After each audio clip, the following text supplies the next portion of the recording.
মক্কায় ইহুদিরা এসে দল পাকালো, চল মোহাম্মদকে আজকে প্রশ্ন করে আটকায় দিব। কি প্রশ্ন করবি?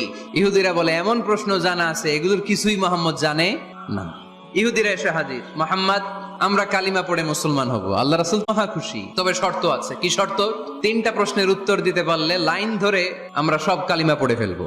কোন 3টা প্রশ্ন বলো? মোহাম্মদ বলো তো রুহু কারে বলে? আসহাবে কাহাফ সম্পর্কে কি জানো? 3 নাম্বার প্রশ্ন, মান হুয়া যুলকারনাইন, যুলকারনাইন সম্পর্কে কি জানো বলো। আল্লাহ রাসূল সাল্লাল্লাহু আলাইহি ওয়াসাল্লাম বললেন গাদান উজিবুকুম, আগামীকাল উত্তর দিব। কারণ জানেন না তো কি করে বলবেন, আর না জানলে উনি বানায় কিছু বলেন? কারণ কোরআন তো পরিচয় দিয়েই দিল তিনি মন গড়া কখনো কিছু বলেন। আগামীকাল উত্তর দিব। ওরা আগামীকাল উত্তরের জন্য হাজির, কিন্তু ওহী আসে নাই, উনি বলতেও পারে না। বিশ্বনবী আবার বললেন গাদান উজিবুকুম, আগামীকাল দেব। তারপরের দিন ইহুদিরা এসে হাজির, বিশ্বনবী উত্তর করতে পারেন না। তৃতীয় দিন